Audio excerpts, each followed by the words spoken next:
Magandang hapon po. Ngayon po ay araw ng Lunes, April 6, 2026. At narito na ang resulta ng ating 5 PM Pisas o Lottery Results today.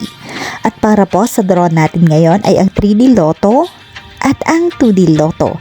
At para po sa Lotto More updates, pasubscribe na lang din po ako sa aking channel at pahit na din ng notification bell.